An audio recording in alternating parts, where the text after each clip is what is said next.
Приветствую вас на канале Книги, Истории, Факты. В этом видео я хочу рассказать о 45 фильмах ужасов, во время съемки которых происходили загадочные события. Прошу вас подписаться, а также нажать на колокольчик и выбрать все уведомления. А если это видео вам понравится, прошу поставить лайк. Обращаю ваше внимание, что, как и всегда, в конце видео вас ждет очень интересный бонусный факт для всех досмотревших этот ролик до конца, который вам наверняка неизвестен. И помните, на канале Книги, Истории, Факты вы найдете самые интересные и правдивые факты на совершенно разные темы. Остерегайтесь подделок. В журналистике понятие «проклятый фильм» появилось еще в начале прошлого столетия. Так стали называть ленты, во время съемок которых происходили несчастные случаи или необъяснимые события. В число подобных картин входят, например, такие популярные фильмы, как «Полтергейст», «Супермен» и «Омен». Мы изучили феномен проклятого кино и хотели бы рассказать об известных нам случаях, странных и загадочных событий, которые произошли во время съемок таких картин. Не думайте, что мы склонны к суеверию, но от рассказов о некоторых происшествиях даже у нас по спине пробежали мурашки. Несмотря на то, что некоторым событиям сложно найти разумное объяснение, в конце видео мы расскажем бонусный факт о том, как на съемках фильма странным образом пропали 4 самолета, но причина происходящему все-таки нашлась. Всегда стоит помнить, что случайности не случайны. Однако не нужно забывать и о том, что человеческий мозг пытается объяснить то, что происходит, связать воедино кажущиеся подозрительными события, даже с помощью нелогичных и сверхъестественных умозаключений, а также материализовывать темные мысли. 1. «Заклятие», 2013 год выпуска. Фильм, в основу которого легла история исследователей паранормальных явлений Лоррейн и Эда Уорренов, успел потрепать нервы съемочной группе. Исполнительница одной из главных ролей Вера Фармига рассказывала журналистам, что как только приняла предложение о съемках в картине, на экране ее ноутбука появился черный след от 3 когтей, протянувшийся через весь экран. Позже такая же метка появилась на бедре актрисы. Во время съемок на теле 14-летней актрисы Джоуи Кинг появились множественные синяки. И никто не мог объяснить, где девушка могла получить подобные травмы. Исполнитель роли Эда Уоррена, актер Патрик Уилсон, рассказывал, что по ночам в его доме слышался детский смех, к которому сыновья актера не имели никакого отношения. Это здорово пугало жену артиста, поэтому он решил посоветоваться с исполнительницей роли Лоррейн Уоррен. Ответ женщины был краток: «Что ж, иногда духи детей хотят играть». Режиссер фильма Джеймс Ван рассказывал журналистам, что однажды стал свидетелем странного движения занавесок. В комнате, где не было ни малейшего сквозняка, шторы вдруг начали двигаться сами по себе. Работая над монтажом будущей картины, Ван задержался допоздна и был отвлечен от работы рычанием своей собаки, пристально глядящей в темный пустой угол кабинета. Спустя какое-то время пес проводил незримую сущность глазами до двери и успокоился. А когда на съемки приехала семья Перрон, тоже реальные прототипы героев ленты, то группа заметила, что на уличной съемочной площадке дует ветер, но соседние деревья и кусты не качаются. Перроны несколько раз посещали декорации, но наотрез отказались возвращаться в злополучный особняк, где в 1970-х их пугали призраки. Ван затем вспоминал, что при появлении Перронов происходило немало загадочных вещей: то семью вдруг окутывал холод, то начинал мигать свет. 2. «Проклятие Аннабель», 2014 год выпуска. «Аннабель возвращается домой», 2019 год выпуска. Жуткие истории, произошедшие на съемках «Заклятия», видимо, не напугали создателей фильма, которые решились снять приквел. За основу фильма «Проклятие Аннабель» взята реальная история о реально существующей кукле.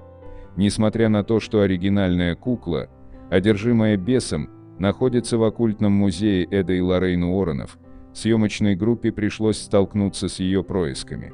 Режиссер проекта Джон Леонетти натыкался на следы от когтей на пыльных окнах.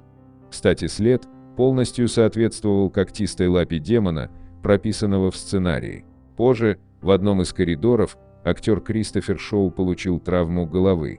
На него упал огромный стеклянный светильник. Оказалось, что его герой должен был умереть именно при таких обстоятельствах и именно в том коридоре. Было принято решение переписать сценарий, чтобы жизни актера ничего не угрожало. Во время съемок продолжения ужастика «Пугающие ситуации» происходили с актрисой Макиной Грейс, которая играла дочь Уорренов. Однажды утром она обнаружила на своем лбу царапины в форме треугольника. В другой день на съемочной площадке погас свет и включился тогда, когда кто-то в шутку спросил: «Аннабель, ты здесь?». В этот момент все увидели, что из носа Грейс идет кровь. Кроме этого, в трейлере Грейс то и дело выключался свет, открывались двери, а однажды она увидела темный силуэт в одной из комнат на съемочной площадке. Самое страшное произошло с девочкой во время съемок. Когда в одной из сцен Грейс двигалась по коридору, она услышала 3 стука в дверь, но не остановилась, подумав, что ей показалось, тем более что камера снимала дальше. Стук повторился, и его отчетливо услышала и ее коллега по сцене Мэдисон Айсман. Актрисы набрались смелости и решили открыть дверь. Там в кресле качалки сидела Аннабель. Приняв увиденное за злую шутку от товарищей по съемкам, они закрыли дверь и посмеялись, но, услышав стук вновь и во второй раз заглянув в комнату, они не нашли куклу. Кстати, чтобы запомнить атмосферу этих съемок, Грейс брала с собой фотоаппарат, снимала актеров и декорации. Но что удивительно, ни одна из фотографий с Аннабель не вышла удачной, каждый раз кукла получалась засвеченной. Несмотря на то, что съемочная площадка закрывалась на ночь, скамья, что находилась в комнате артефактов, передвигалась из одного места в другое каждую ночь. 3. Астрал, 2010 год выпуска. Фильм об астральной начинке реальности стал новым глотком в мире хорроров и напугал не только зрителей, но и съемочную группу. Удивительно, но чертовщина происходила исключительно на одной площадке, в больнице. Когда актеры переодевались в подвале, где по непонятной им причине находились старые карточки пациентов, все резко почувствовали себя плохо. Им даже пришлось прервать съемки, потому что актеры не могли встать со своих мест. В одной из палат больницы зуммер сигналил постоянно, хотя на этаже в это время не было ни единой души. В конечном итоге он напугал участников съемок так сильно, что они ходили проверять его группами, отказываясь делать это по одному. 4. Сумеречная зона, 1983 год выпуска. Бородатым ужастиком уже никого не напугать, но история его создания можно. Художественная лента, снятая по мотивам телесериала, стала одной из самых шокирующих вещей того времени, благодаря спецэффектам, леденящему кровь сценарию и игре актеров, только вот не все из них смогли выжить после съемок. Создавая натуралистичную сцену преследования главного героя, режиссер даже не думал, что она может обернуться трагедией. Из-за пиротехнических взрывов вертолет, который зависал над актерами, потерял управление и, отрубив голову Вику Морроу, главному герою фильма, лопастями, упал на 2 актеров-детей. Все скончались мгновенно. По иронии судьбы, именно в этом эпизоде Морроу должен был пообещать детям, что позаботится об их безопасности. Удивительно, но Вик увидел свою смерть во сне за год до происшествия. Он был настолько напуган этим видением, что застраховал свою жизнь на $5 миллионов. Кстати, оказалось, что по ошибке идентичную трагедию нарисовал концепт-художник проекта. 5. Ребенок Розмари, 1968 год выпуска.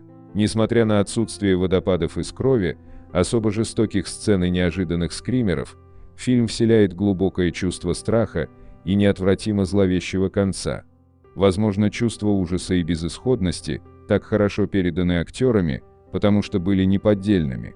Во время съемок фильма продюсер Уильям Касл получил письмо от анонима, где сообщалось, что он должен умереть от длительной и мучительной болезни.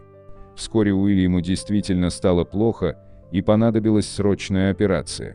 С другим продюсером случился инсульт, когда он ехал домой со съемок. Композитору повезло меньше, неожиданно для всех он умер от гематомы головного мозга. Весь актерский состав перенес сильное пищевое отравление. Беременная жена режиссера картины Романа Полански стала жертвой безумной, так называемой семьи Чарльза Мэнсона, общины, которая, по официальной версии прокуратуры США, являлась деструктивной сектой, члены которой в 1969 году, подчиняясь приказам Мэнсона, совершили ряд жестоких убийств. Маньяк и Полански интересовались оккультизмом, что делает связь еще более устрашающей. Также интересно, что Джон Леннон несколько лет жил в доме Дакота на Манхэттене, где происходили съемки. В «Ребенке Розмари» дом называется Брэмфорд. Там же Леннон был убит в 1980 году. 6. «Изгоняющий дьявола», 1973 год выпуска. 2 премии «Оскар», 4 «Золотых глобуса», постоянные скандалы и сердечные приступы при просмотре ленты на большом экране – все это об изгоняющем дьявола, который до сих пор остается одним из лучших ужастиков современности. И, конечно, мистика, которая окутала производство фильма, повлияла на его будущее. Пожар, который случился на съемках в Нью-Йорке, спалил абсолютно все декорации, кроме постели одержимой дьяволом девочки. После этого было принято решение приглашать на съемки священника. 9 человек, которые были связаны со съемочным процессом, погибли при странных обстоятельствах. Фильм Уильяма Фридкина основан на дневниковых записях преподобного Реймонда Бишопа о процедуре экзорцизма над одержимым мальчиком, которую он проводил в середине прошлого века. Работа режиссера была действительно скрупулезной, он дотошно изучил во всех деталях страшную историю о 14-летнем подростке, решив в ленте воссоздать все подробности летающей мебели и демонических знаков. Однако если он рассчитывал просто на рутинные съемки с технически сложным перенесением тех или иных деталей на экран, то вылилось все в один из самых страшных съемочных процессов в истории кино. Герой Джека МакГоурана в фильме погибает, однако сам актер всего спустя несколько недель после завершения своей части съемок заболел, проснулась наследственная болезнь и умер. Буквально через пару часов после начала съемок актеру Максу фон Сюдову пришла телеграмма с вестью о смерти его брата. Играющей главную роль Линди Блэр также пришлось пережить утрату прямо во время съемок, умер ее дедушка. Горе в семье произошло и у Джейсона Миллера, его 5-летняя дочь скончалась после автокатастрофы. И это далеко не все. У некоторых членов съемочной группы появились проблемы духовного плана. Так, у секретаря режиссера, которая курировала съемки «Изгоняющего дьявола», прямо посреди процесса нашли неизвестное даже науке психическое заболевание. Ассистентку Фридкина забрали в клинику для душевнобольных, причем ей пришлось надеть смирительную рубашку прямо на съемочной площадке, в нее словно вселился бес. Постпродакшный непосредственный релиз тоже ждала катастрофа. На пленке в некоторых кадрах выходила двойная экспозиция лица одержимой девочки. Во время проката фильма в кинотеатрах у людей были приступы, они теряли сознание, впадали в истерику, некоторых даже рвало ни с того ни с сего. Однако одно из самых внушительных проклятых совпадений случилось в Риме. Во время показа «Изгоняющего дьявола» в римском Метрополитен-театре было уничтожено молнией 400-летнее распятие. Зрители и критики были уверены, что это не что иное, как зловещее послание темных сил. 7. «Тайны старого отеля», 2011 год выпуска. Создатели решили, что декорации не заменят настоящих стен старого отеля, поэтому съемочной группе пришлось жить в нехорошем Янки Педлер Инн более 2 недель. И работать им там было, мягко говоря, некомфортно. К счастью, режиссер проекта Ти Уэст не давал группе скатиться в отчаяние, напоминая, что на съемки выделено всего 17 дней. Двери в номера постоянно открывались и закрывались сами по себе. Также самостоятельно вели себя телевизоры, пугая съемочную команду до дрожи в коленках. Кстати, Уэст признался, что спал все это время с включенным светом. Все члены творческой группы каждую ночь видели реалистичные кошмары и чувствовали чье-то присутствие. Звезда ленты Сара Пакстон и вовсе просыпалась ночь за ночью от непреодолимого чувства, что за ней кто-то наблюдает. Также она говорила, что каждую ночь в 3 часа включался и отключался телевизор в ее номере. 8. Техасская резня бензопилой, 1974 год выпуска. Многие киноманы до сих пор считают, что культовый хоррор основан на реальных событиях, ведь абсолютно каждая сцена выглядит до жути реалистично. И это неудивительно, некоторые эпизоды были реальными, а не наигранными. Актриса Мэрилин Бёрнс порезала палец по-настоящему во время сцены обеда. Ассистент на самом деле подвесил на крюк актрису, не рассчитав свои силы. Тот момент, когда крюк вонзается в плечо девушки, не постановка. Несмотря на все те странности, что происходили на площадке, режиссер Тоуб Хупер уверял всех, что разговоры о проклятии его фильма глупости. Но даже ему пришлось усомниться в этом, когда местная гадалка заявилась на площадку и сказала, что съемкам мешает мертвец. Оказывается, один из скелетов, фигурирующих в фильме, состоял из настоящих человеческих останков. 9. Ужас Амитивилля, 2005 год выпуска. Легенда ужаса Амитивилля началась в тот момент, когда 23-летний Рональд Дефео спустил курок винтовки. Парень застрелил родителей, 2 сестер, 2 братьев и утверждал, что сделал это по велению голосов, которые на протяжении 28 дней требовали крови и убийства. Кстати, судебная экспертиза показала, что Рональд психически здоров. Дефео приговорили к 6 срокам, по 25 лет. Семья Лац, которая переехала в злосчастный дом спустя год после убийства, покинула его через 28 дней, ссылаясь на необъяснимые вещи, что происходили с ними с первого же часа. К слову, Лац прославились на весь мир и заработали не 1 миллион, рассказав жуткую историю о невыносимой жизни в том самом доме Амитивилля. Несмотря на то, что Лацы давно опровергли сказанное, а виновник ужасной трагедии Рональд Дефео признался, что убивать его заставляли не голоса в голове, а внушительные цифры на страховых счетах его родителей, книга «Ужас Амитивилля» до сих пор продается, а одноименный фильм все еще пугает, причем не только сюжетом, но и мистическими историями со съемок. Съемки не заладились с самого начала. Неизвестное мертвое тело вымыло на берег озера, которое находилось вблизи от оригинального дома, где проходили съемки. Чуть позже оказалось, что вся съемочная группа, которая на тот момент проживала в этом зловещем доме, просыпалась в одно и то же время, в 3 часа 15 минут. Именно в этот момент Дефео ходил по комнатам и выстреливал в каждого члена своей семьи. Естественно, зная историю дома, создатели фильма чувствовали себя внутри, мягко говоря, некомфортно. Но, как уверяют актеры, они чувствовали что-то потустороннее и враждебное, даже в самих стенах здания. 10. Призрак Goodnight Lane, 2012 год выпуска. Ужастик о призраках в киностудии не стал хитом, но творческая группа запомнит эти съемки на всю жизнь. Дело в том, что фильм готовился исключительно в студии Media World Studios, которая уже давно считается обителью призраков. За время существования этого места было зарегистрировано 5 смертей, а сотрудники студии еженедельно встречают привидения в коридорах. Осветительные приборы постоянно барахлили, либо вовсе падали неподалеку от актеров. Члены съемочной группы время от времени слышали шепот, который звал каждого по имени, и чувствовали прикосновение кого-то невидимого. Во время съемок творческой команде удалось записать шум, источник которого они так и не смогли найти.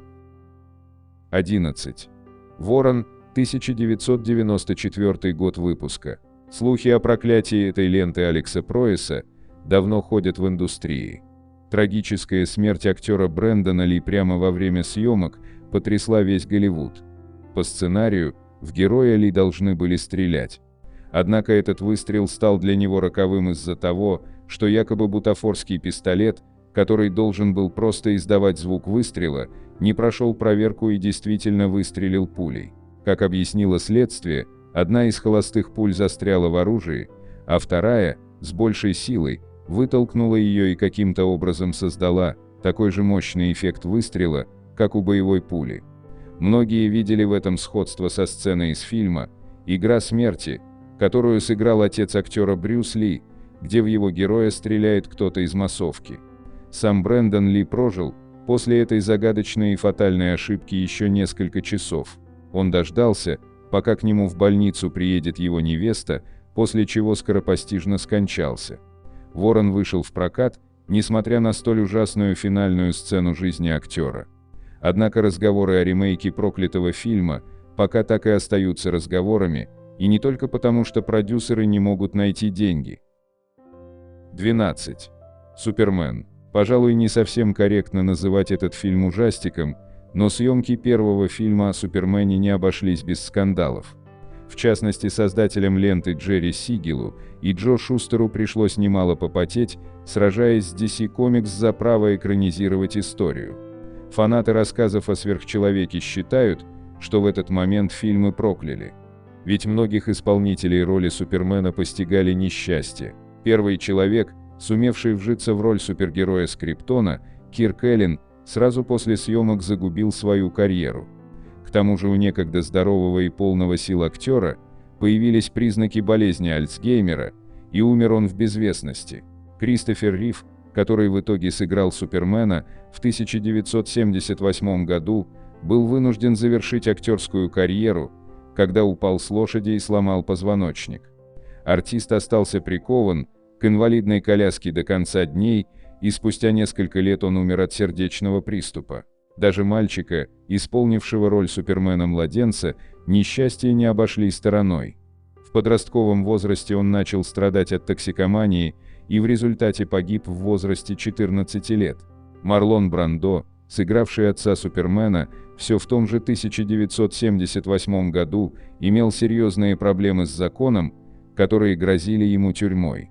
Марго Киддер, сыгравшая Лоис Лейн в 1978 году, после съемок получила диагноз «биполярное расстройство личности».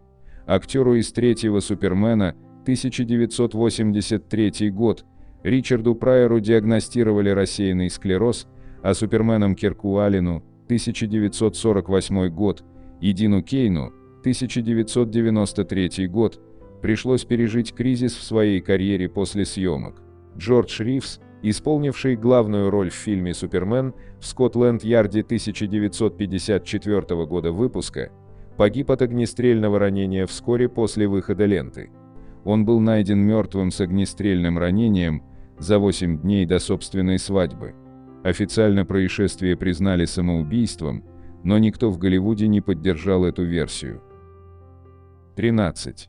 «Полтергейст», 1982 год выпуска. Основой для этого фильма ужасов Тоуба Хупера, а помогал ему в работе Стивен Спилберг, который, как считают многие, вовремя уступил кресло режиссеру Хуперу, сочтя ленту нехорошей, стали индейские легенды о мертвецах.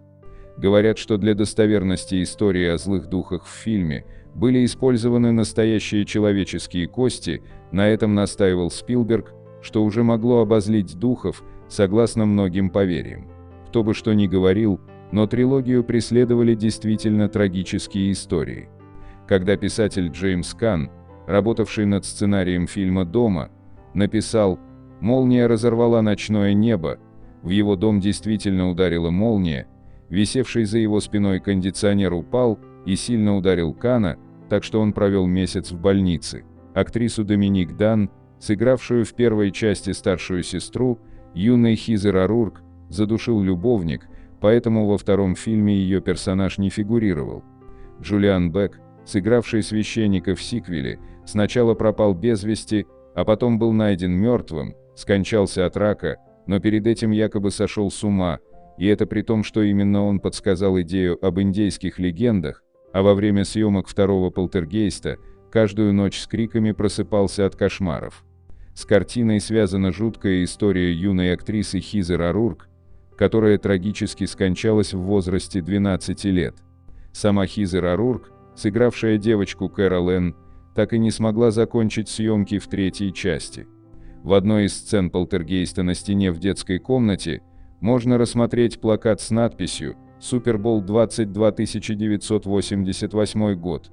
Почему в фильме 1982 года фигурирует постер игры, которая состоится только через 6 лет, так до конца и не выяснено, но именно в день проведения того самого Суперкубка в 1988 году и умерла Хизер, сыгравшая в «Полтергейсте» Кэрол, от инфаркта миокарда, развившегося на фоне стеноза кишечника.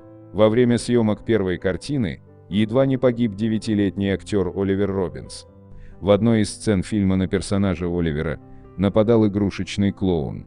Для съемок использовалась механическая кукла, которую заклинило, и она действительно едва не задушила мальчика. Сам дом, сыгравший в «Полтергейсте» жилище семейства Фрилинг, и поныне стоит на месте, хотя и сильно пострадал из-за Лос-Анджелесского землетрясения 1994 года. Некоторые фанаты связывают несчастье с тем, что во время съемок первого фильма использовались настоящие человеческие останки. 14. «Омен», 1976 год выпуска. Вокруг этой ленты, вышедшей 6 июня 1976 года, тоже немало странных моментов. В основном они все были будто направлены на то, чтобы фильм об Армагеддоне не вышел в свет. В первый же день съемок члены группы попали в аварию. После в самолет, где были автор сценария и один из актеров, попали поочередно 3 молнии. Также с самолетом однажды чуть не случилась еще более трагичная ситуация. Из-за погодных условий был отменен перелет съемочной группы на частном самолете, который позднее разбился, так что если бы съемочная группа была в нем, то все люди на борту погибли, а сам самолет упал на автомобиль, в котором по роковому стечению обстоятельств ехали жена и ребенок пилота. Также трагедия случилась и со снимавшимся в Омане смотрителем сафари-парка, его загрызли 2 льва. Чуть не произошло ужасное и с дрессировщиками ротвейлеров. Обезумевшие собаки вдруг напали на них и сильно искусали. Сам режиссер фильма Ричард Доннер тоже попал в жуткую ситуацию. В отеле, где он находился, произошел взрыв. Он сильно не пострадал, но некоторые СМИ писали, что в ранних комментариях Доннер якобы вспоминал, что видел в дыму странные силуэты с огненными глазами. Впрочем, это можно списать на состояние шока. Мастер по спецэффектам Джон Ричардсон, разработавший для фильма сцену с обезглавливанием персонажа, вскоре после того, как кино вышло в прокат, попал в аварию. Он выжил, но его пассажирка Элизабет Мур погибла.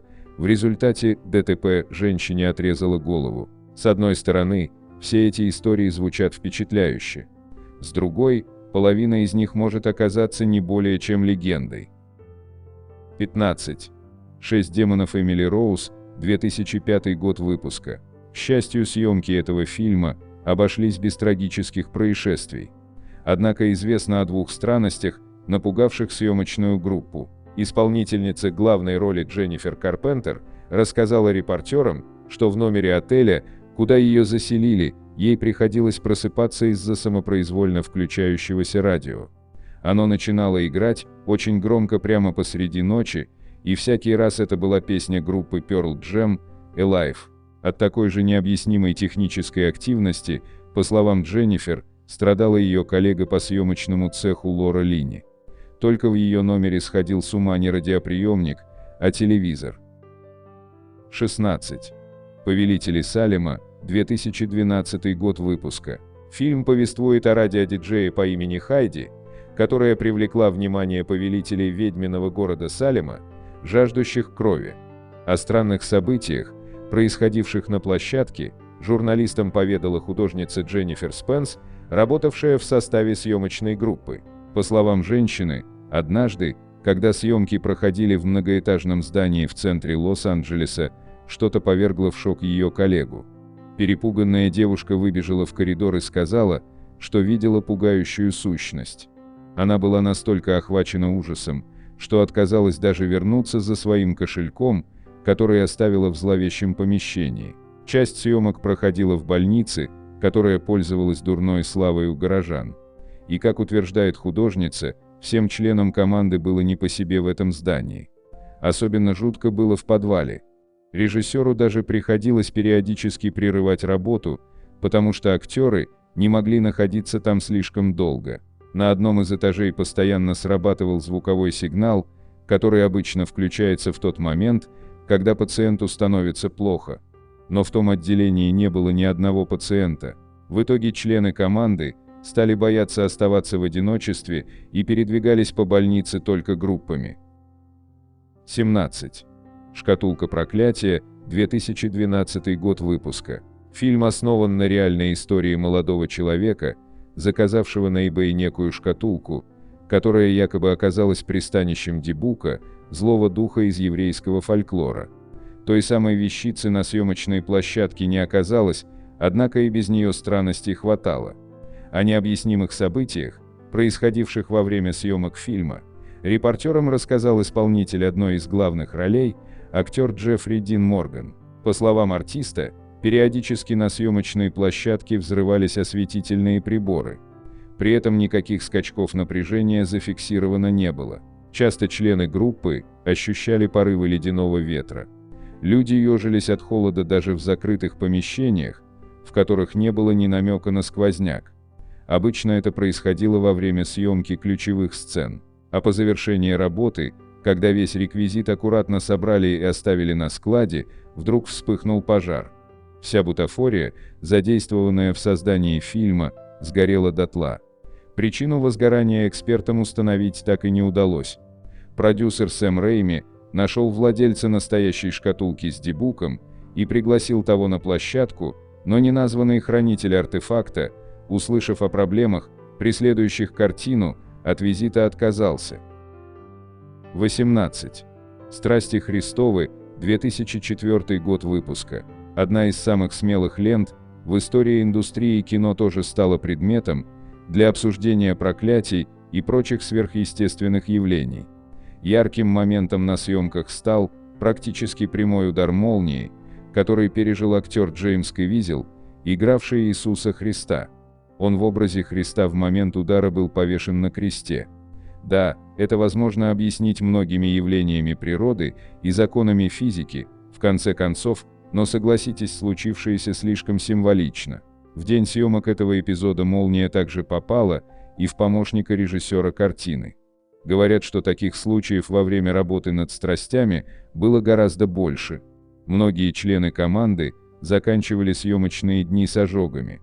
К слову, Кавизелу пришлось пережить не только молнию, удары бутафорской плеткой оказались более чем реальными, так что у актера остались шрамы. 19. «Мастер и Маргарита». Вокруг одного из самых мистических романов Михаила Булгакова много загадок. Актеров и режиссеров экранизаций, а также театральных постановок по «Мастеру и Маргарите» постоянно ждали какие-то несчастья. В середине 80-х Владимир Наумов пытался экранизировать «Мастера и Маргариту», он даже был знаком с женой писателя Еленой Булгаковой. Однако, как вспоминал Наумов, когда работа уже началась, ему во сне явилось привидение Елены Сергеевны, и умершая дала понять, что фильма не должно быть. Наумов не стал идти против воли духа.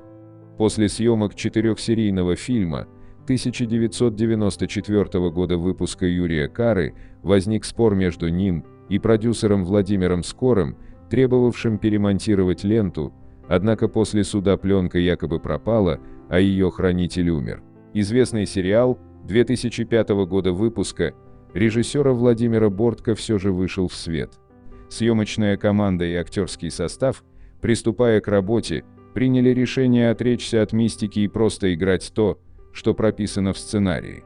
К слову, Дмитрий Нагиев совершал крестное знамение перед каждым дублем, а сам Владимир Бортко рассказывал, что во время работы над сериалом повстречал на Патриарших странного мужчину, который заявил, что ничего у него не выйдет.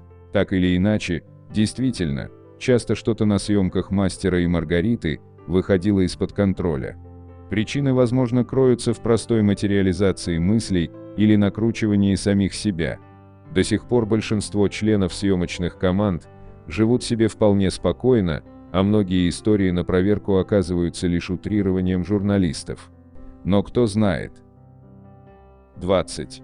«Завоеватель», 1956 год выпуска. Эту классическую ленту долгое время запрещали показывать на телевидении.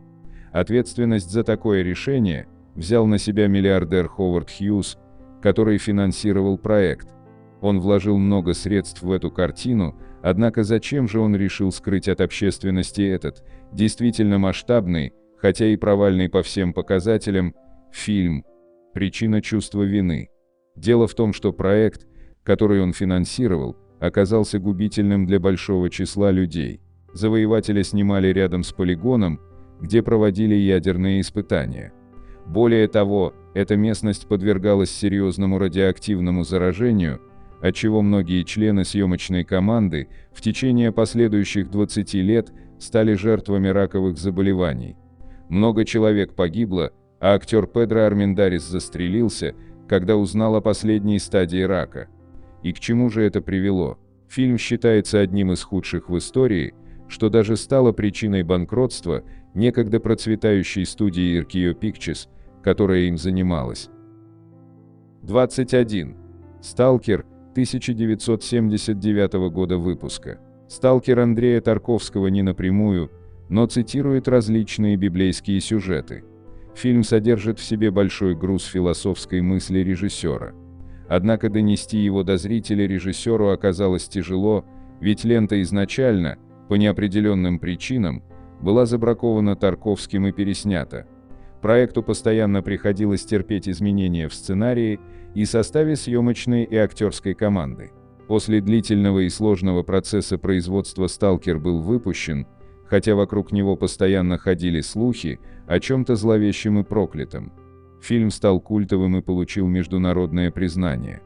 Однако завершилась история ранними смертями 3 главных участников съемок, самого Андрея Тарковского в 1986 году, исполнителя главной роли Анатолия Солоницына, 1982 год, и ассистента режиссера Ларисы Тарковской, 1998 год. И у всех были онкологические диагнозы.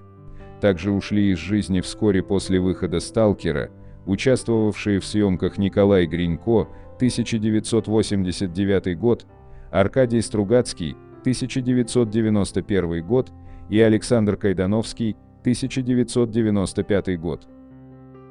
22. «Мэри навсегда», 1989 год выпуска. Герои этого фильма – воспитанники колонии, которых руководители пытаются вытащить из преступного мира и дать им будущее.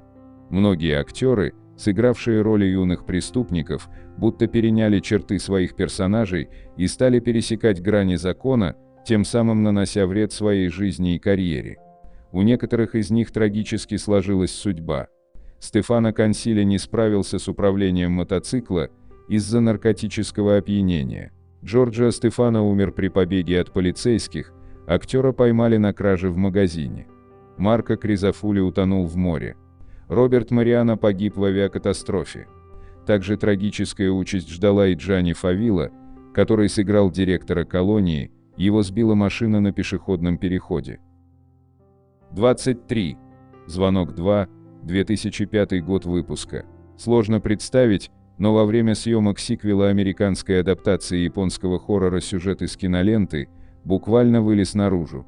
Не так все буквально, как, наверное, подумалось, но все же съемочной команде поступали странные звонки на телефоны, а в студии и помещениях, где проходили съемки, то прорывало трубы. Напомним, по сюжету девочку Самару утопили в колодце, то просто творились странные вещи, вплоть до того, что актеры чувствовали себя очень плохо. Пришлось даже вызывать специалистов для проведения обряда очищения. При этом офис кинокомпании затопило из-за прорванной водонапорной трубы. Подобная ситуация произошла в фургоне с гримом. Вместе с тем на фургон с реквизитом напал пчелиный рой, который исчез так же неожиданно, как и появился, а костюмерша утверждала, что видела оленя, который побежал на нее, но словно растворился в воздухе. 24. «Иди и смотри». «Иди и смотри» — советский фильм 1985 года, в котором рассказывалась история о контуженных жертвах нападения Третьего Рейха на СССР. Элем Климов переборщил с реализмом во время съемок. В актеров стреляли настоящими пулями. Несмотря на то, что никто не пытался попасть в людей, актер Алексей Кравченко рассказывал, что во время одной из сцен пуля пролетела мимо его головы всего в нескольких сантиметрах. Как заметили критики, чувство опасности действительно передается и зрителю, но стоило ли это того? 25. Дау.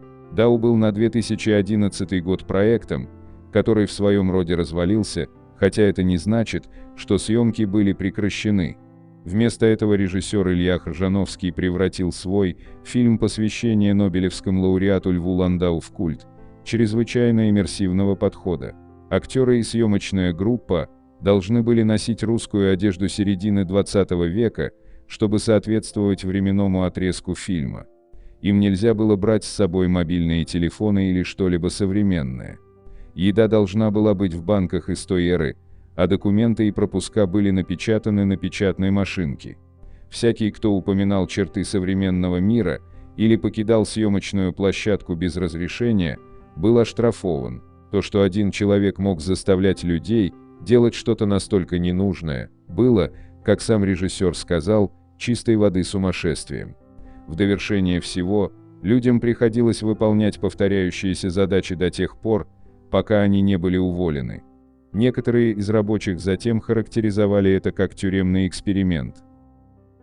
26. Голова Ластик.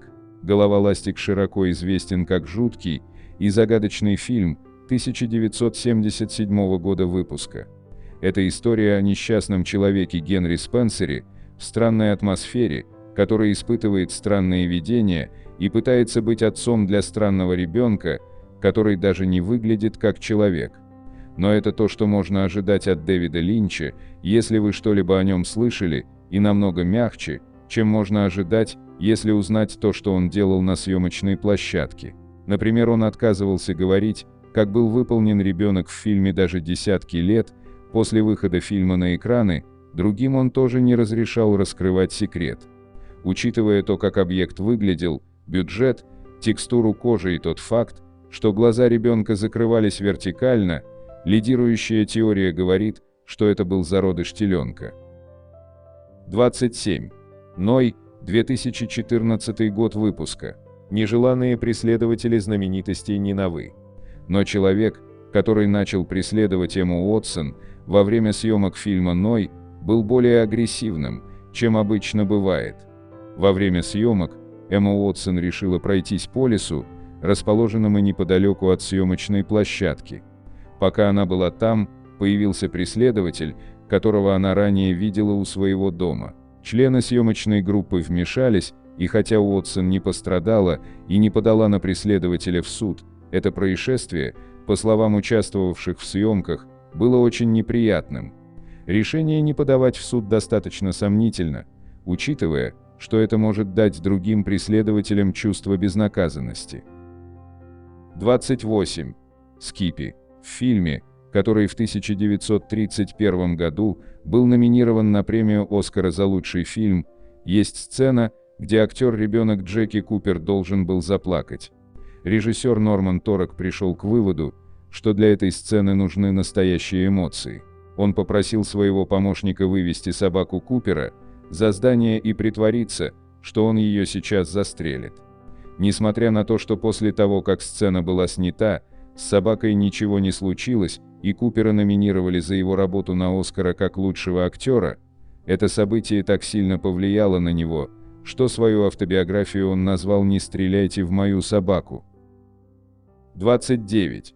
Чужой. Все уже к этому моменту слышали об известной сцене, вырывающегося из груди монстра этого классического фильма ужасов 1979 года, которую не ожидали даже некоторые члены актерского состава. Более жуткую и менее известную историю рассказал Дэн Абнон о художнике Гигере. Для того, чтобы создать голову ксеноморфа, он приобрел настоящие человеческие черепа в Индии.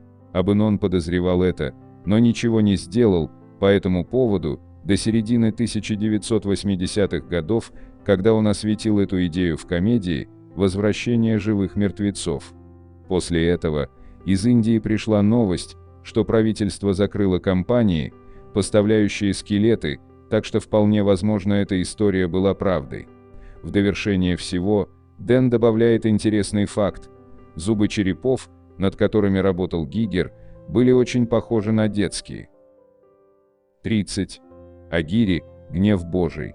Самой известной историей, связанной с этим фильмом Вернера Херцога 1972 года, является то, что Херцог угрожал актеру, сыгравшему главную роль, Клаусу Кински, оружием, для того, чтобы тот не бросил съемки в фильме.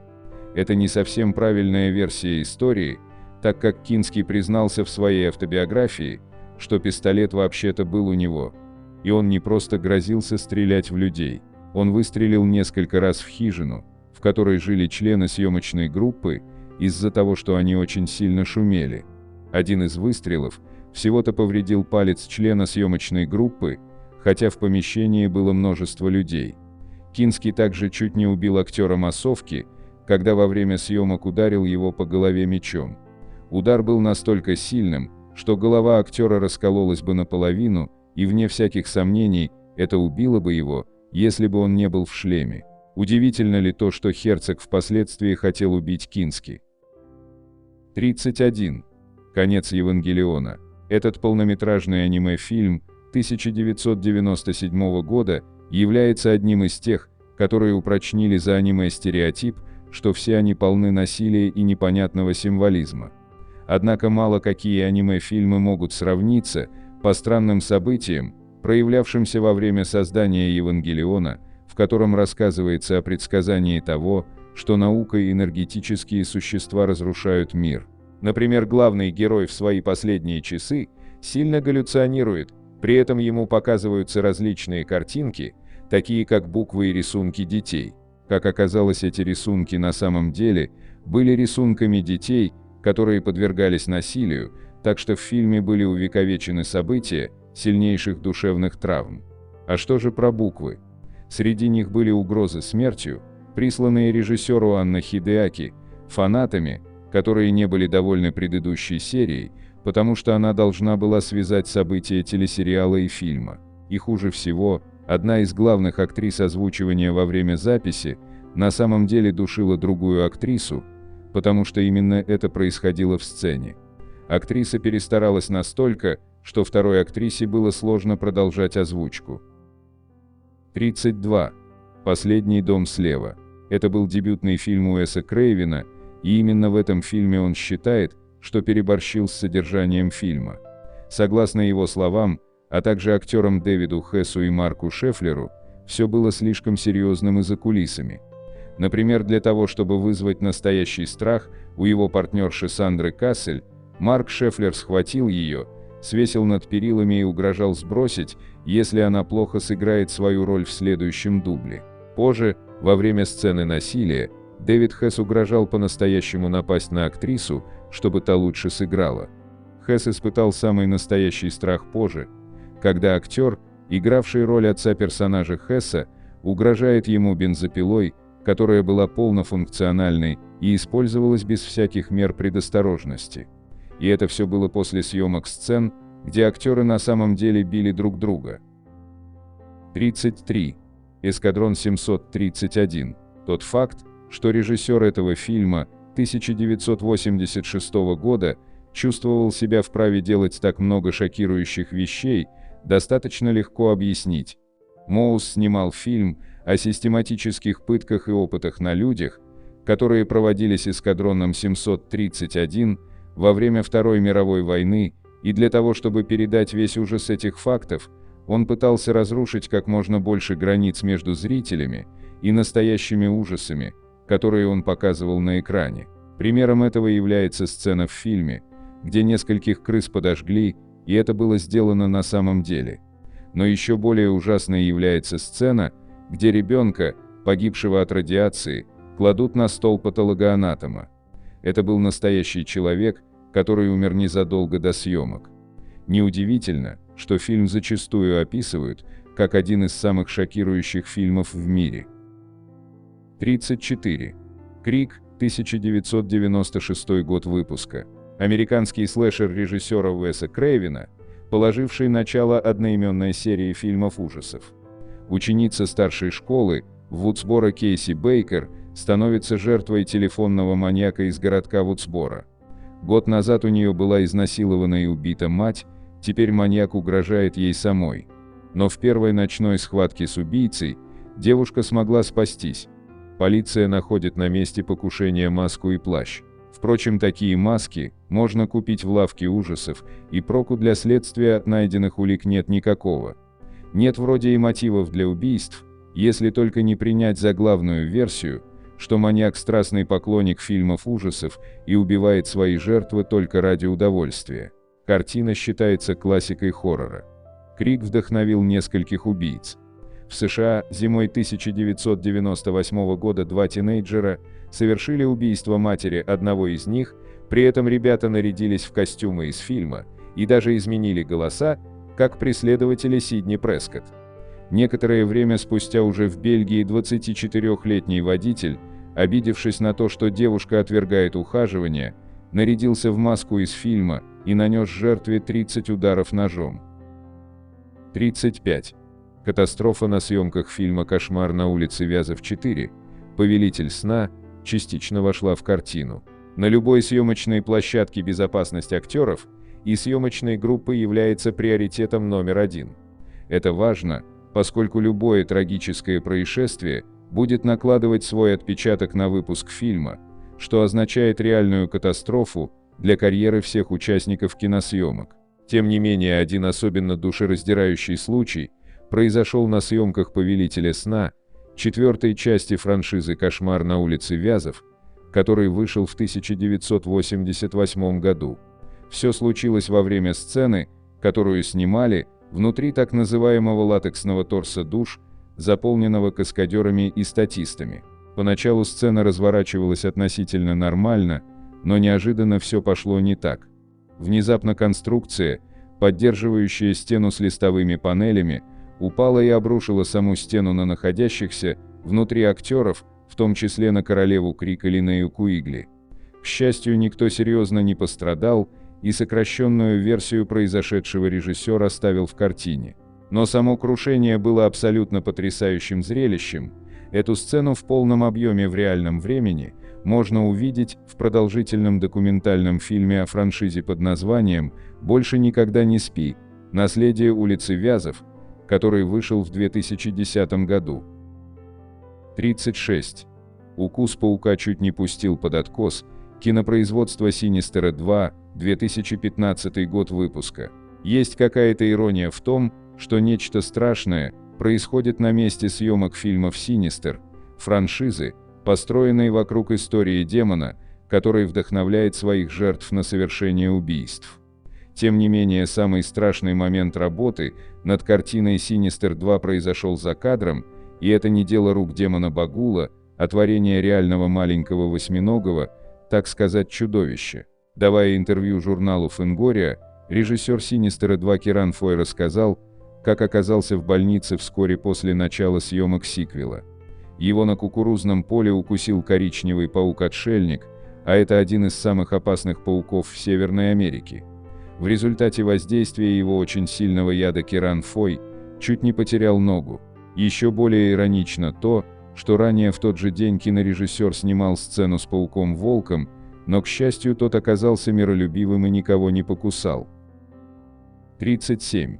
Поистине ужасный случай на съемках фильма «Страна призраков», 2018 год выпуска. «Страна призраков» Паскаля Ложье, снявшего также киноленту «Мученицы» 2008 года, один из тех фильмов, который не произвел большого впечатления ни на зрителей, ни на критиков после кинопремьеры. К сожалению, самой страшной вещью в этом фильме ужасов был несчастный случай на съемочной площадке, в результате которого молодая актриса Тейлор Хиксон упала головой вперед через разбитое стекло. Девушка получила травмы лица, которые потребовали наложения 70 швов и оставили ужасные шрамы.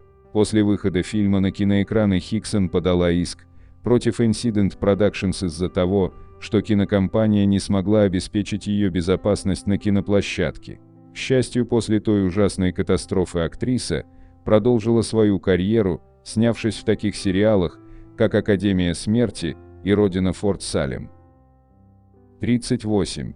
Максимальное ускорение 1986 года Фильм, где можно лишиться зрения. Стивен Кинг – мастер книг ужасов. А вот, что касается его режиссерской деятельности, то тут можно поспорить. Если Кинг и страдал от каких-либо проблем в качестве режиссера, амбиции не были одними из них. Но недостаток опыта и зависимость от запрещенных веществ были. Сильвия Джульетти, помощник оператора в фильме, вспоминает атмосферу на съемочной площадке так: «Кинг очень любил крайнюю опасность. Каждый день у нас были спасатели, потому что фильм был очень опасным. Каждый день были взрывы. Это было очень опасно. Иногда мне было страшно. Мне было страшно, потому что я помню, что Стивену Кингу было очень приятно видеть опасные ситуации». Актриса Лора Харрингтон лаконично выразилась: «Мы просто всегда чувствовали, что кто-то умрет в этом фильме». Произошла авария с участием грузовика с мороженым, который чуть не убил оператора. Во время съемок произошел ураган и был еще один инцидент, когда экипажу было трудно выставить каскадера, выполняющего трюк с поджигателем. Наибольшее несчастье Кинга произошло во время сцены с участием убегающей газонокосилки, которая находилась под дистанционным управлением.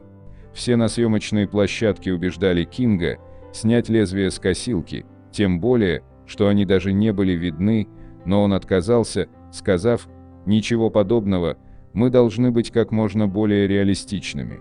Настоящие лезвия могут действительно порезать вещи», и во время съемки газонокосилка пролетела мимо того места, где она должна была остановиться, и ударила по камере неубранными вращающимися лезвиями. Лезвия срезали осколок пластика, который попал в глаз фотографу Армандо Нануцци. Нануцци был доставлен в больницу, где была проведена операция по удалению осколка. Арандо так и не восстановил зрение в этом глазу. Однако он вернулся, чтобы закончить проект, потому что для того, чтобы остановить Армандо Нануцци несчастного случая, будет мало. Он также подал в суд иск на Кинга и студию на $18 миллионов, который был урегулирован вне суда. Кинг, со своей стороны, с тех пор не занимал кресло режиссера. На вопрос о том, почему он не стал режиссером после «Максимального ускорения», Кинг ответил: «Просто посмотрите «Максимальное ускорение». 39. «От каннибалов» привел к настоящему суду за убийство. «От каннибалов» — это итальянский фильм ужасов 1980 года, который известен тем, насколько реалистичны его изображения насилия и убийства. И как вы думаете, режиссер Руджеро Диодато заставил все казаться таким реалистичным?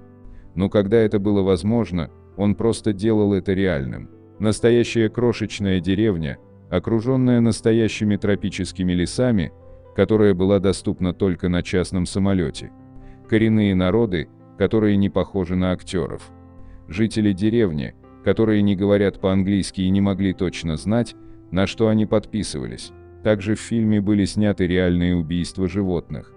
По меньшей мере 7 животных были убиты на камеру для фильма, факт, который привел к запрету фильма в нескольких странах из-за жестокого обращения с животными, хотя, по справедливости, все животные были позже съедены. Фильм был настолько реалистичным, особенно для 1980 года, что фактически привел к тому, что Диодато был предан суду в Италии за убийство его актеров. К счастью для него, он смог привести тех самых еще живых актеров, что послужило достаточно веским аргументом в деле об убийстве. Тем не менее, несмотря на то, что актеры не были убиты, после «Ада каннибалов» они ощутили дурной вкус во рту, назвав Диодато садистом, безжалостным и безразличным человеком. Даже учитывая все это, все еще есть люди, которые утверждают, что самым большим преступлением Диодато было создание жанра найденной пленки, жанр кинематографа, в основном фильмов ужасов, в котором весь фильм или существенная его часть представляются зрителю, как материалы с найденных записей, часто оставшихся после пропавших или умерших героев фильма. 40. «Бездна» чуть не стоила Эду Харрису жизни. В «Бездне» было много всего. Но веселье не было одним из них, сказала Мэри Элизабет Мастрантония, которая сыграла Линдси Бригман в подводном триллере Джеймса Кэмерона. На съемочной площадке фильма 1989 года не было привидений, но это не значит, что он не был страшным. Кэмерон построил 2 подводных гигантских съемочных бункера специально для фильма на территории атомной электростанции Чироки в Южной Каролине. Маленький резервуар был всего лишь 150 тысяч галлонов, а большой резервуар был огромным, в 7,5 миллиона галлонов, 55 футов в глубину и более 200 футов в диаметре. Съемочные дни были долгими и трудными, и Кэмерон был безжалостен и неумолим к своим актерам, заставляя их самих делать трюки под водой, часто без акваланга. Со своей стороны, Кэмерон вспоминает «Бездну» как трудный фильм. «Я знал, что это будет тяжелая работа, но даже я понятия не имел, насколько тяжелая. Я никогда не хочу проходить через это снова». Эд Харрис должен был в одной из сцен проплыть под водой без снаряжения. Во время одного дубля он и его коллега по фильму Лео Бурместер завершили свое плавание, как они это делали на репетиции и в предыдущем дубле, но к ужасу обнаружили, что лестница, ведущая на поверхность, оказалась не там, где они этого ожидали. В панике они наконец-то увидели лестницу, которая была отодвинута еще дальше, но никто не сказал актерам об этом. Харрис и Бурместер вышли на поверхность вовремя, чтобы избежать утопления, но это оставило Харриса в ярости на Кэмерона, обида, которую он держит на него по сей день. 41. «Сияние», где Стэнли Кубрик стал демоном, 1980 год выпуска. Шелли Дювалл сообщила, что ее терроризировал демон на съемочной площадке «Сияющего», демон по имени Стэнли Кубрик. Кубрик был известен как фанат контроля над всеми своими фильмами, но на съемочной площадке фильма «Сияние», и в частности с Дювалью, он поднял его на совершенно новый уровень. Съемка длилась 13 месяцев, и Кубрик хотел, чтобы Дюваль была настолько сильно напугана, насколько это было возможно. Он сделал все возможное, чтобы создать атмосферу страха и изоляции для Дюваль, крича на нее, запугивая ее и заставляя делать дубль за дублем. Помните ту культовую сцену, где персонаж Дюваль ползет вверх по лестнице назад, прижимая бейсбольную биту к ее груди? Кубрик заставлял ее делать это снова и снова, в течение 127 раз. К концу съемок ее организм был обессилен, и Дюваль начала болеть. С мая по октябрь у меня действительно было плохое здоровье, потому что стресс от роли был настолько велик, сказала Дюваль о своем выступлении. Стэнли толкнул меня и толкнул сильнее, чем когда-либо прежде. Это самая трудная роль, которую мне когда-либо приходилось играть. 42. «Птицы», 1963 год выпуска.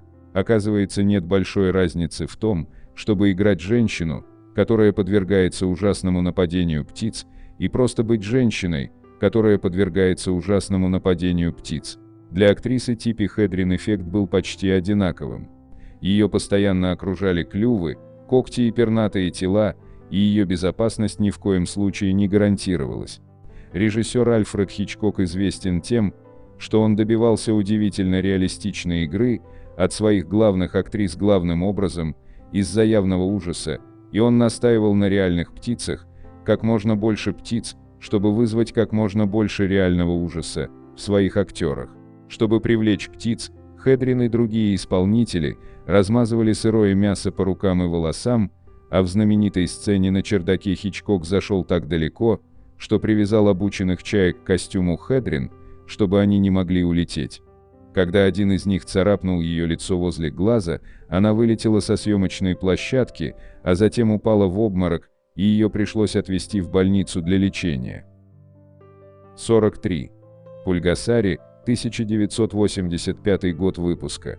Актеры были похищены и взяты в заложники на съемочной площадке. О, бедная Шелли Дюваль, вынужденная делать кучу дублей. Бедняжка Типи Хедрин получила царапину на щеке. Эду Харрису пришлось проплыть еще целых 4 метра, прежде чем он чуть не утонул. Все эти исполнители были, по крайней мере, на съемочной площадке по собственной воле. Южнокорейский режиссер Шин Сан-кок и его жена, актриса Чан Сон Хи, были похищены северокорейским лидером и известным киноманом Ким Чен Иром и вынуждены были сделать для него этот фильм «Монстр». «Пульгасари» — это пересказ Годзиллы, напоминающий древний северокорейский миф о гигантском поедающем металл монстре. Кстати, похищенный Шин получил много денег на съемку. Чен Ир был невнятен с производственным сценарием и держался подальше от съемочной площадки. С другой стороны, в большинстве постановок у вас нет вооруженных охранников, которые следят за тем, чтобы вы не могли вернуться к своим друзьям и семье. Эти двое в конечном итоге сбежали в Вене во время пресс-тура и с тех пор вернулись в свой дом в Южной Корее, а Чен Ир с тех пор передал факел любви к фильмам своему сыну Ким Чен Ыну. 44. «Полуночный всадник», также известный как «Полуночный всадник», история Грега Олмана, 2014 год выпуска.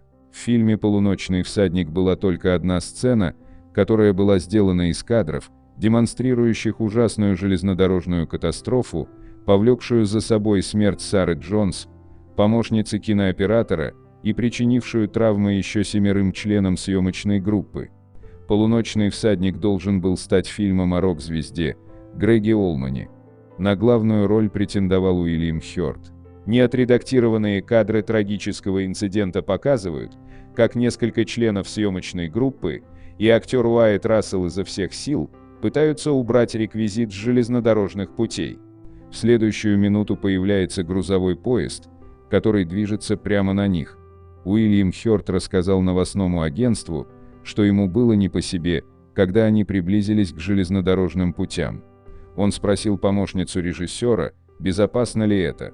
Та ответила, что да, но впоследствии пожалела об этом. Ее оштрафовали на $5000 и приговорили к 10 годам условного заключения за роль в несчастном случае. Позже выяснилось, что создателям фильма запретили снимать на железнодорожных путях. Режиссер фильма Рэндалл Миллер получил 2 года тюремного заключения и 8 лет условно за незаконное проникновение на чужую собственность и непредумышленное убийство. 45. «Рев», 1981 год выпуска. В 1974 году начались съемки фильма «Рев о семье», на которую напали животные джунглей. Типи Хедрин и ее муж Наэль Маршалл так и не смогли уговорить кого-нибудь дать им в аренду 40 львов, чтобы воплотить сценарий в жизнь, поэтому они основали собственный зоопарк. Супруги взяли на воспитание львенка по имени Нил, однако в скором времени на них начали жаловаться соседи. Тогда они переехали на ранчо за пределами Лос-Анджелеса, где добавили тигров, львов и слонов к своей семье животных. Они решили использовать это место для съемок своего фильма. То, что должно было продлиться всего 9 месяцев, превратилось в 5 лет бесконечных съемок. Во время съемок были получены несколько травм, нанесенных дикими животными. Огромный лев напал на кинематографиста и снял с него скальп, в результате чего тому наложили около 220 швов. Хедрин попыталась оседлать слона, но ее старания не увенчались успехом. Животное сбросило ее вниз, что привело к перелому ноги и травме головы. Ее дочь, молодую Мелани Гриффит, ударил когтями лев, и она чуть не потеряла глаз во время съемок фильма. На ее лицо пришлось наложить 50 швов. Как будто постоянных травм было недостаточно, ранчо даже затопило в какой-то момент, в результате чего погибли 3 льва. Более того, фильм не увенчался успехом после выхода в 1981 году. На этом я бы хотел закончить это видео с 45 фильмами ужасов, во время съемки которых происходили загадочные события. Ну и уже по традиции, для всех досмотревших этот ролик до конца, предлагаю узнать бонусный факт, куда делись самолеты, пропавшие на съемках фильма. Это произошло в 1948 году, во время арабо-израильской войны. В Англии проходили съемки фильма, повествующего о летчиках из Новой Зеландии. В первой сцене они должны были проститься с родными и взлететь в небеса. Как это часто бывает, посмотреть на съемки пришли зеваки. У них на глазах 4 самолета поднялись в воздух и улетели. Больше в Англии их никто не видел. Нет, они не разбились и не пропали без вести, а вполне успешно приземлились на израильской военной базе. Дело в том, что, испытывая натиск со стороны хорошо вооруженной арабской армии, премьер-министр Израиля Давид Бен-Гурион был вынужден использовать фантазию, чтобы доставить на свою землю вооружение из тех стран, которые наложили эмбарго на экспорт оружия. В частности, чтобы привезти из Англии 4 самолета Bristol Beaufighter, израильские агенты создали фиктивную кинокомпанию и завербовали летчиков. А под видом съемок кино они отправили самолеты в Израильскую долину. В истории с самолетами никакой мистики не было. Так может, и в остальных случаях всем событиям можно подобрать рациональное объяснение. Попробуем найти его вместе. Вот такими у нас получились 45 фильмов ужасов, во время съемки которых происходили загадочные события. Надеемся, вам понравился материал, который мы собрали для вас. Оставляйте комментарии, ставьте лайки, делитесь своим мнением о ролике, знали ли вы бонусный факт, все это очень важно для нас и позволяет продолжать радовать вас новыми, надеемся, еще более интересными видео. Отдельно хочу поблагодарить всех поддержавших наш канал материально зрителях в это непростое время, их имена вы можете увидеть в описании ролика. Благодарю за просмотр этого видео и прошу подписаться на канал Книги, Истории, Факты, нажать на колокольчик и выбрать все уведомления. Вам наверняка понравится. Я расскажу еще много интересного и познавательного.